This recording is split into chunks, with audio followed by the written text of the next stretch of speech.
Welcome to our Trans Day of Visibility Rally and March. This is the second National Day of Action for Trans Rights in Australia this year already. If we could get everyone to come on in, inhabit the grass as much as possible, bring all of our signs and flags. I'm Maddie, I use she, her pronouns. I'm going to be one of the MCs today.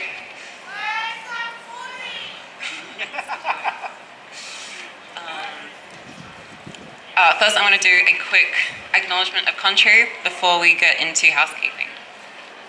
So, we rally here on the unceded land of the Noongar people. This land was never ceded, always was and always will be Aboriginal land. We acknowledge Indigenous and present elders and stand in solidarity in the fight against colonisation. Okay.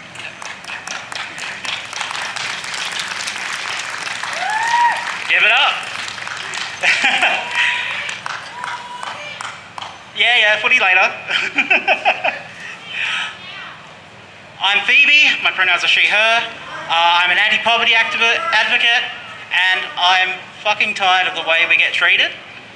But before we begin with anything, let's do a little bit of housekeeping. First of all, we've got first aid kits, we've got water, we have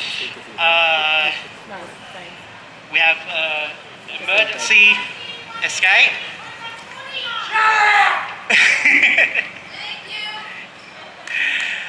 And if you need a marshal, we've got them around about in high vis. Thank you. Sorry? Okay. Marshals are orange, yellow is first aid. Thank you.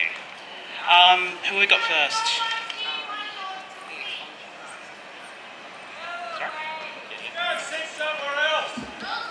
Alright, we're going to have speakers for about an hour, then we're going to have a short march before we all come back here. Before the march starts, if you would like to stay here while we march, there'll be music and things before we head off. But first that we've got a incredible number of speakers from a wide variety of backgrounds. Our first speaker is Phoenix. Phoenix is a 23-year-old trans man who will be sharing a piece of poetry with us today about his transition and experiences. Welcome, Phoenix. Hello, my name's Phoenix. I have been doing slam poetry for almost 10 years now, and I just wanted to come and share just a small part of my transition with you guys, because it's Trans Visibility Day tomorrow, and it's just such a wonderful day for all of our community to come together. So I hope you enjoy.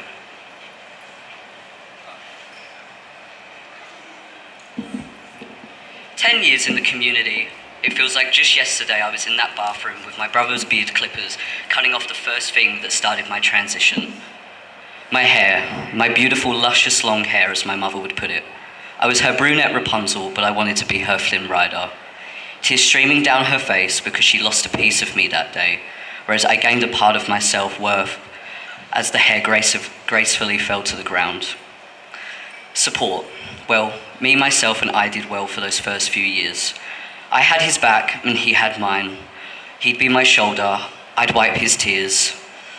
I'd call him handsome, and he would show me I had no fears. My big old brother, he decided to hate and discriminate first, and chose to love me and welcome me in when it was too late. But maybe that was my fate, to be the big brother to my sisters that I never had. My father, he died 2 months before I came out. He had all daughters and wanted a son. I wonder if he'd be proud. The one thing he left me was a copy and paste of his face. I carry him round everywhere I go. My mother, as her first biological born daughter, she mourned the death of my fake identity, but accepts me as her son for all of eternity. Our souls are intertwined, she's loving, she's kind. The day I lose that woman who made me a man is the day that I lose my mind. Trans isn't a choice or a lifestyle or a trend. We are all human beings with the same functioning lungs as you, the same beating heart and the same complex brain, yet people always treat us like we are insane. We've come so far now to go behind because the world is so cruel and not so like-minded. but I have one quote for our community. Do you know why the windshield in a car is so big? Because what's in front of us is so much bigger and so much more important than what is behind us. Thank you.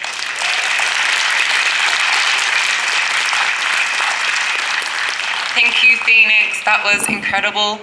Our next speaker is Stacey May. Stacey May is the CEO of Queer and Diverse Pathways and a suicide prevention support worker with Roses in the Ocean. Thank you, Stacey. Hey folks, I'm also a mother. I'm also a woman, a basketball fan. I play for the Spectres basketball team, and these are all things that I identify with and are part of my journey. But one of the things that people always identify me as a trans woman. And I always go, that's your word for me. And I know there's a different way that we identify within the community, but I've always just been a woman. And I fight every day to be valid and respected as that journey, and having to prove myself every day to different people in different ways. And that's tiring and exhausting, and I just would like to see a world where we can come together and just accept each other. And statistically, I shouldn't be standing here. So 1 in 2 trans women according to Private Lives 3 report have had a non-fatal or fatal, near-fatal experience in the last 12 months. And that's really scary. So I'm just going to ask a short favour for all of you today, if you feel brave enough, is that the work we do in Rose in the Ocean is about building connections. So ask for permission, reach out to the person next to you, just high five, fist bump, have a hug, whatever it is for you as a community member, and just take that moment now to connect with them and give them a hug, because that might be their only connection today. So please, go.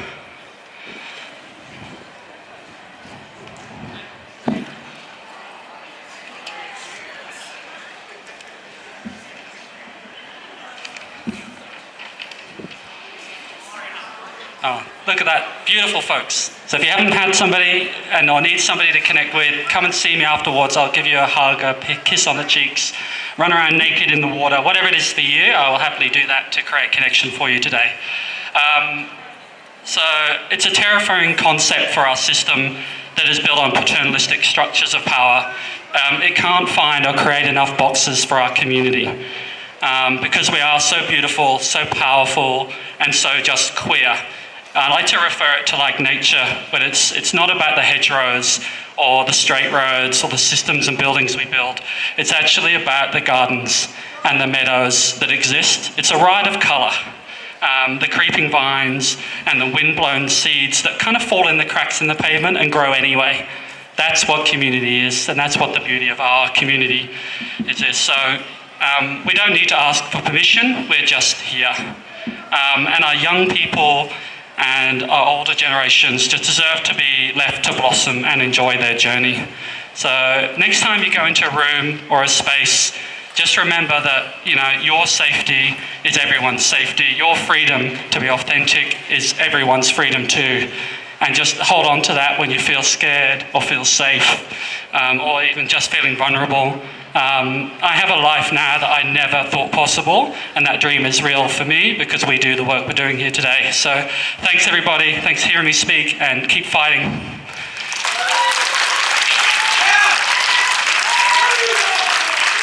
Thank you so much, Stacey. Thanks for everything you do. We're going to do a quick chant, start warming up for our march later. This one you might have heard before. It goes, trans rights are under attack. What do we do? Stand up, fight back. Trans rights are under attack. What do we do? Stand up, fight back. Awesome. I'll let Phoebe introduce our next speaker. Up next, we've got Kitty with, Kitty's an autistic speech pathologist who works with queer and gender diverse kids. They're proud to stand as a Greens candidate in Curtin and hold the government to account on NDIS and human rights, and they're missing the football derby today to be here. Please welcome Kitty.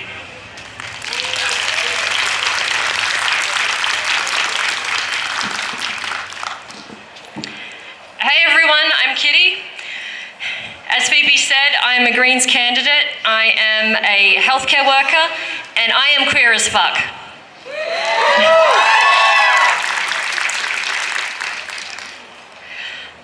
wasn't born Kitty. My birth name didn't fit me, so I changed it. I found one that felt right. I live in sin with my partner, but I'm also married to a wonderful woman and I have a piece on the side. I work as a speech pathologist, helping disabled people, working with queer people, and helping people like me. And I can do all of that because in this country I have that right. I have human rights. But not everyone has the ability to access their rights. Rights like healthcare. Now, I am a healthcare worker, so I tend to see everything through a healthcare lens, forgive me. But let's talk about it. Let's talk about what healthcare really means. Healthcare means access to healthcare services, regardless of gender, sex, or sexuality. Because healthcare is a human right.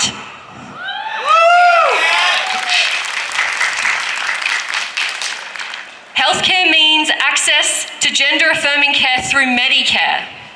It means being able to access gender-affirming care without a 2-year wait list and multiple doctor's notes. Healthcare is a human right.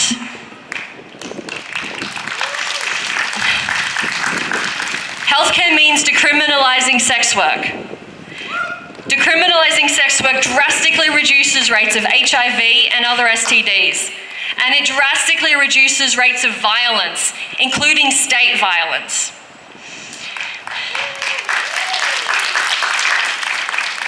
Healthcare means access to gender-affirming care in prisons. Or, let's go one better. Let's get trans folk out of prisons altogether. We know in this country that prisons are disproportionately filled with queer people and First Nations people, and we know that in these prisons, trans folk are vulnerable to physical, sexual, and psychological violence. And all of this without adequate access to care. But healthcare is a human right.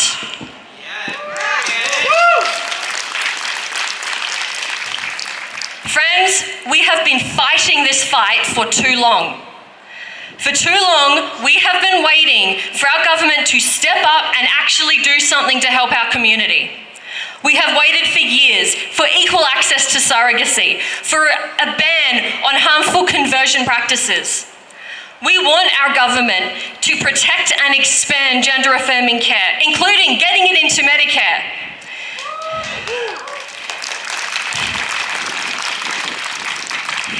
This federal election, we have the opportunity to send the government a message. I want us to send that message. If you don't support trans healthcare, we don't support you. That's right. Because healthcare is a human right. Thank you.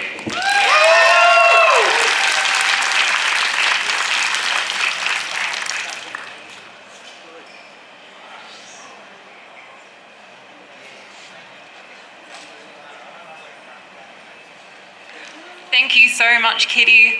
It's amazing to see more trans people getting into politics. So I've got a second chant here before our march. This one is pretty simple. It goes, not the church, not the state, only we decide our fate. Not the church, not the state, only we decide our fate. Not the church, not the state, only we decide our fate. All right, our next speaker is another poet. Her name is Joni. Joni is a radio presenter on RTRFM, where she plays punk and reports on local activism. She also co-hosts the monthly Perth Slam and is a long-time spoken word poet. She has run LGBTI+ arts events for the past decade, and Joni recently had surgery on her voice, so she's very quiet today. Thank you, Joni. Those who know me know that I'm usually a very loud and vocacious presence, but I've really got to take it easy today and be fairly quiet. I hope all of you can hear the words I'm saying. Yeah, that's wonderful. Before I read my poem, I do want to just acknowledge and say thank you to all of the various political groups that are out here today. Albany Pride, right there. You've got Pride WA, Socialist Alliance, Green Left, the Greens. It's also really great to see the Renters and Housing Union over there because trans rights are housing rights.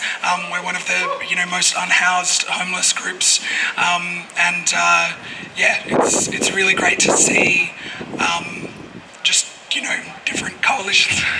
I've overdone it already, so I'm just going to read my poem. And thank you so much to Queer Liberation Bulu for having me.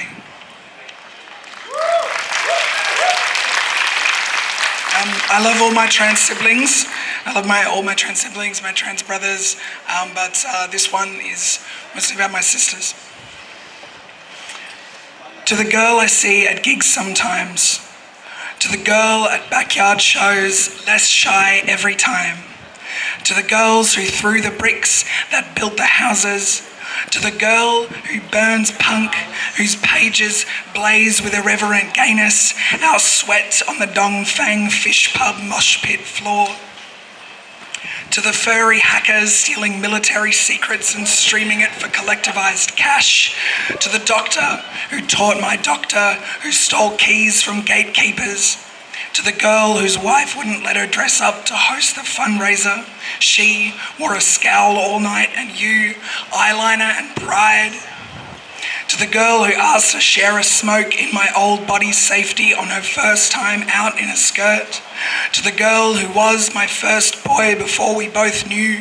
To the kink scene veterans, to the other poet's daughter, I saw myself in you, then and now and between our resurrections. To the girls slandered by their folks on Channel 7, to the girls in the mental health system, in 4chan suicide campaigns, in violent homes, in early graves. To the girls in men's prison, V-coded, thrown like meat at dogs to keep them in line. To the girls in Villawood, in male detention, robbed of their clothes, their gender, their medication, all for a skin colour, an assignment at birth, a country of origin, an old profile on an escort site.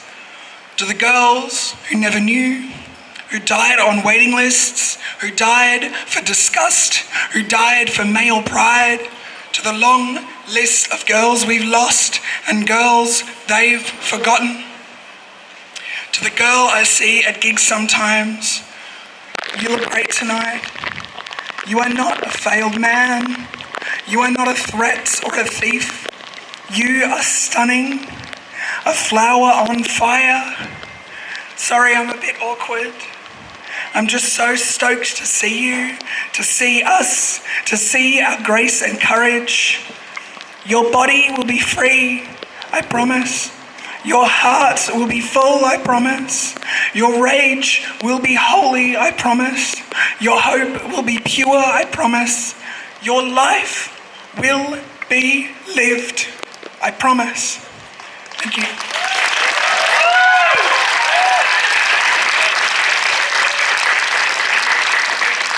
Thank you so much. That was incredible. Up next, we've got Sadie, delegate for Rahu, the Renters and Housing Union WA branch. She has a graduate degree in social work and is a founding member and alumnus of the Youth Pride Network. Sadie has also done paid and unpaid work in her community her entire adult life. Please welcome her.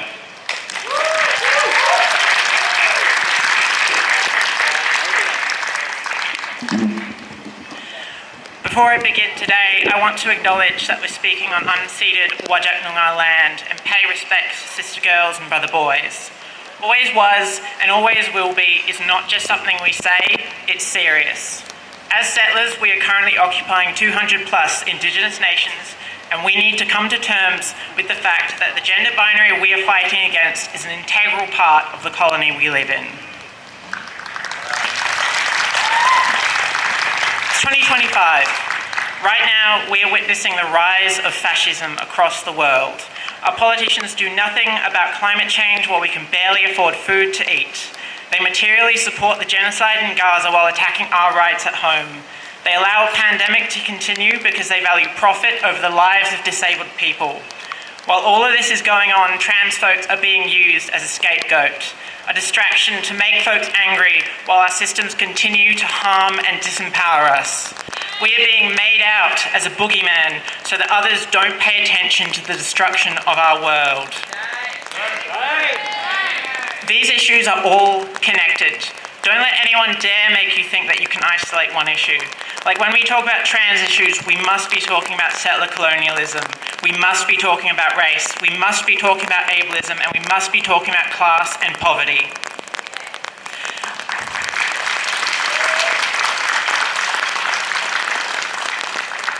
We demand accessible healthcare for all trans people.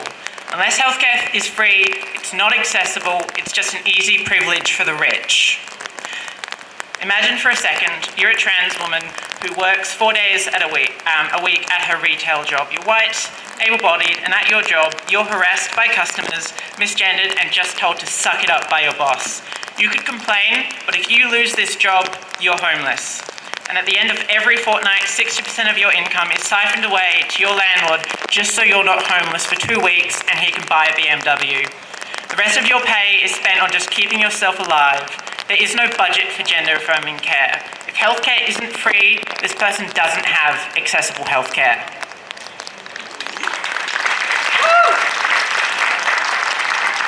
Let's say this woman does get accessible healthcare. She's still harassed at work, and her boss doesn't take her seriously. She complains and follows all the usual pathways. Her boss finds out and just stops giving her shifts. The workplace isn't unionised, and her co-workers do nothing to defend her.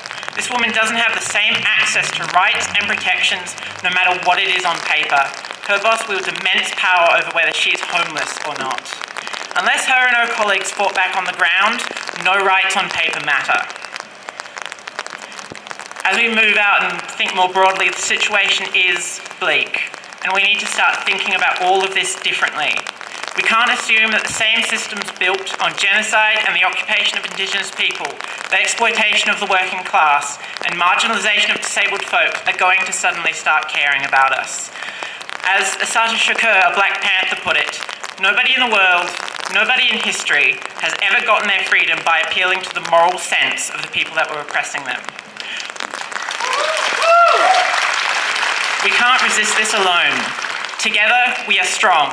There is a way forward. There is a way out of this. We need to organise, we need to fight, and we need to build long-term structures together to resist all of this. Together, we can build webs of community care and resistance. I'm not talking about us going to a couple protests. I'm talking about us joining local groups that are organising, groups that are building mutual aid or doing anything long-term that builds our interconnected capacities to care for each other and resist this horrific violence. There are things we can do, big and small. I live with multiple disabilities, so I understand that not all of us have the capacity to engage in direct action. It can start as small as your inner circle. Learn to sit with and resolve conflict amongst your closest folks. Build those stronger webs of connection so you can survive together. These things can be scary when you start, but it is possible. I've seen amazing work from fellow disabled people organising mutual aid online. Stuff like helping people get access to gender-affirming care and raising funds so victim survivors can escape violence. Building on these foundations, we can come together in organisations. There are way more out there, but I'm just going to use Rahu, the Renters and Housing Union, as an example. We are a fighting union. We were born out of the COVID lockdowns in Naarm, Melbourne in 2020. Folks that were desperate began organising and built to the point of a general rent strike. Because of that, they won a rent moratorium for several months. They organised, they fought, and they won. Rahu organises against landlords and takes the fight to them. Anyone can join, assuming you're not a cop or a landlord. We organise rent strikes, we stop evictions, and we give renters the tools to save themselves.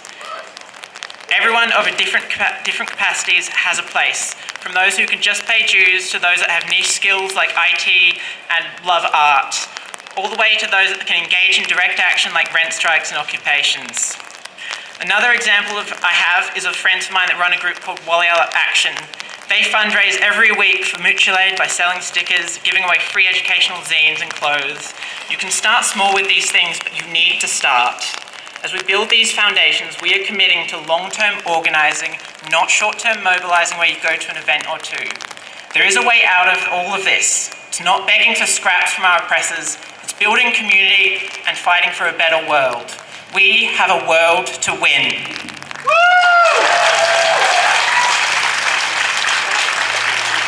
Thank you so much, Sadie. We've got 2 more speakers before our march. I've got another few more chants again. This chant is, I just made it up because it feels pretty relevant. It goes, rain might fall from the sky, but nothing can suppress our pride. Rain might fall from the sky, nothing can suppress our pride. We've also got another simple one here. It goes, pride was a riot, we won't be quiet. Pride was a riot, we won't be quiet. Pride was a riot, we won't be quiet. All right, so next speaker is Sam. Sam is the CEO of Transfolk WA. Welcome, Sam.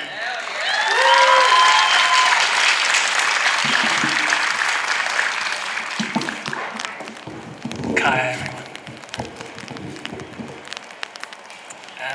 Today is Trans Day of Visibility, a day where we stand together in celebration of our existence, our resilience and our right to be seen as we truly are. Growing up, I never saw people like me. I never had the language to understand my own feelings, never saw reflections of my experiences in the world around me. I cannot express what it would have meant to me as a child questioning, as a teenager struggling, to have just one visible trans person in my life, showing me that my feelings were real, that my future was possible. When I finally came to Transfolk, or came across them, their resource list became my roadmap. It was through this that I was able to begin the next step of my transition journey. That was what made the difference. Community visibility, information being accessible. It changed everything for me. My own transition journey has brought me more joy and peace than I've ever thought possible. That dark cloud that followed me everywhere has been lifted. The disconnection I've felt from my own body has transformed into a sense of coming home. This is the power of being visible. First to ourselves, and then to the world. Visibility is both our challenge and our strength. For many of us, simply being visible, walking through the world as our authentic selves, requires an immense amount of courage. Each person here has faced the question, what does it mean to be seen? What are the costs? What are the rewards? The truth is that for our community, visibility can be dangerous.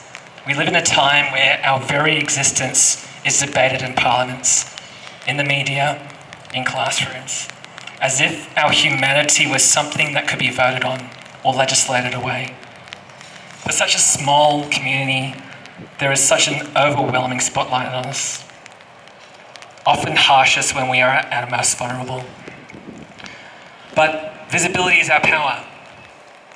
When we are seen, we cannot be erased. When we speak our truths, we cannot be silenced. When we stand together, we cannot be divided. I look around this gathering and I see incredible diversity of journeys that have brought us here together.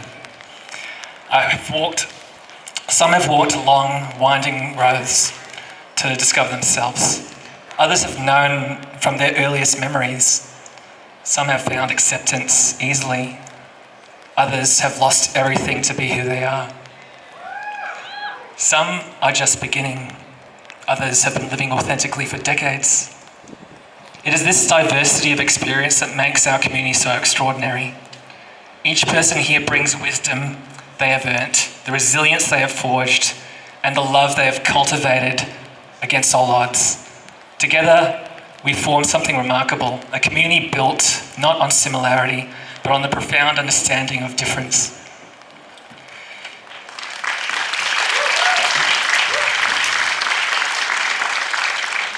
In our community, difference is not just accepted, it is celebrated as our greatest strength. We understand that there is no single way to be trans, no right way to express gender, no perfect timeline for transition.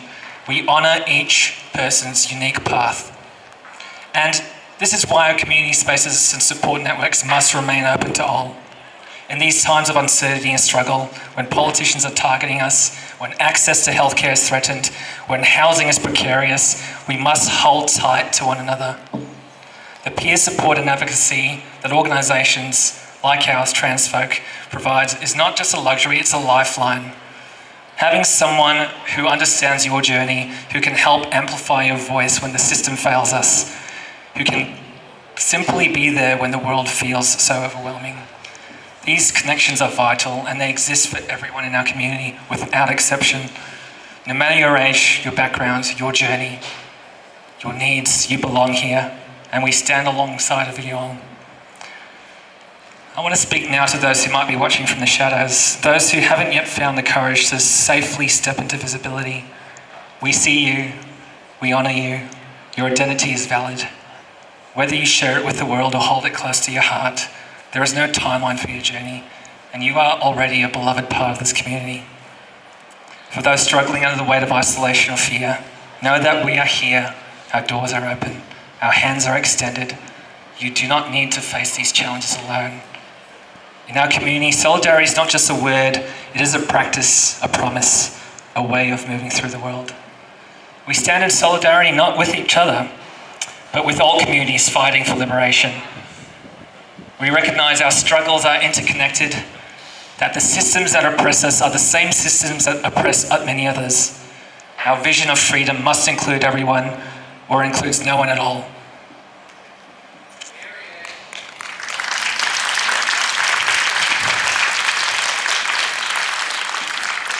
As we leave here today, I ask each and every one of you to carry this visibility forwards. Not just an individual act of courage, but as a collective affirming our right to exist, to thrive, to be seen in all our complexity and beauty. May we continue to build spaces where every trans and diverse person can find refuge, resources and recognition. May we continue to strengthen the bonds of our community that sustain us through the hardest times. May we continue to make visible not just our struggles, but our joy, our creativity, our love, our immense capacity for transformation. I return to my story just for a moment. The happiness I've found living authentically has been absolutely transformational. This journey has taught me that visibility isn't just about being seen by others, it's about finally seeing yourself clearly. It's about the profound relief of alignment, the everyday miracle of waking up and recognise your reflection in the mirror. This positive experience deserves celebration alongside our acknowledgements of strength and our struggles. When we leave here today, I hope you all consider how you might stay connected with this community that sustains us all. Whether it's attending more events like this rally, whether it's the picnic at South Beach Frio tomorrow, whether it's seeking out support or resources, or maybe volunteering your time and talents. Your presence strengthens us all. Each person who takes a step forward makes our visibility more powerful, our voices louder, and our community more resilient. Remember that every act creates ripples, every act of authenticity. Your visibility today might be the lifeline that someone else needs tomorrow, just as the visibility of others have helped me guide myself home. Thank you for your courage, thank you for your visibility, and thank you for being exactly who you are.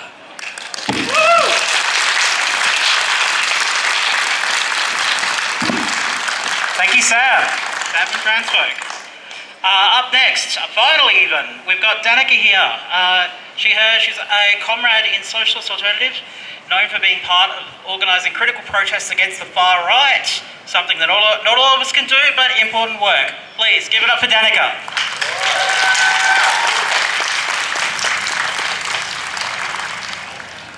There's an idea that things just get better on their own. That as we all collectively get more educated and understanding of each other, we come to think that things will just get better, that social progress always marches forward. that the days only get brighter. But the truth is, there are storm clouds on the horizon. It's just started to rain in Queensland, where hormone replacement therapy for under 18s has been banned. It's raining in the UK, where the same thing has happened across the whole country. It's pouring in Hungary, where pride marches have just been banned after 30 years. And there's a massive thunderstorm in the US right now, where more than 500 anti-queer bills are going through state legislators right now. Then of course there's Trump, the elephant in the room, or the monster in the room, I should say. On the first day of his presidency, he made no waste of time in signing an executive order declaring there are only two genders and an end to gender ideology, as he calls it. He's wasted no time in ending funding for anything and everything associated with research or healthcare for gender diverse people.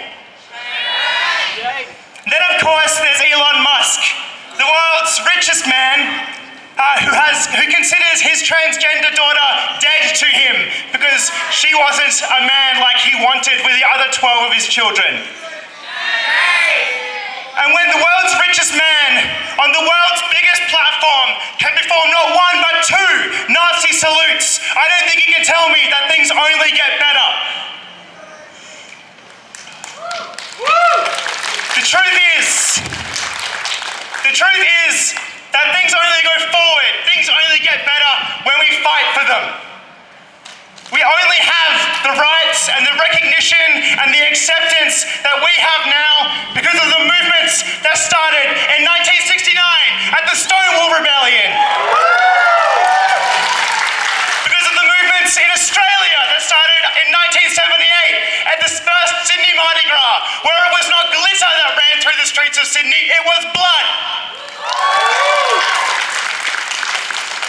And now today, we still see cops marching in Pride and Pride marches and Mardi Gras around the country, as if that blood can just be washed away, as if the arrests and the beatings and the charges can just be washed away, and as if there is not continued brutalization and discrimination from the police in this country. Cops need to be out of every Pride march across Australia.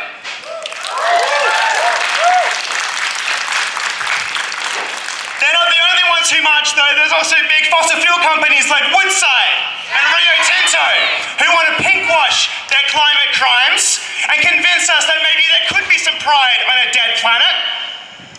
And there's also politicians who march in Pride as if less than 10 years ago, they did not have to have marriage equality forced out of them. They all had their chances. They all had their chances to put it through, to do a good thing. But they didn't. At every chance that they had to be forced to do it. From marches of hundreds of thousands of people across Australia in the lead up to the marriage equality vote in 2017 that forced it, not out of some nice progressive government that promised nice things, out of the fucking Liberal Party. The arch conservatives themselves. We had to force it out of them and we won.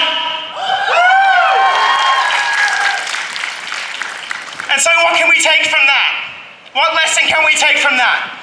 I think it is this. It is that when there is a storm rolling in, when things are coming under attack, we cannot just cross our fingers and hope that someone else will protect us. No. I think the lesson from that is that no one will save us but ourselves. And what I mean by that, when I say us and ourselves, I do not just mean the trans people. I do not just mean gay people. I mean everyone who stands on the side of the oppressed and against oppression and against bigotry and against the far right, against Trump, against Dutton, against Elon Musk. Hell yeah!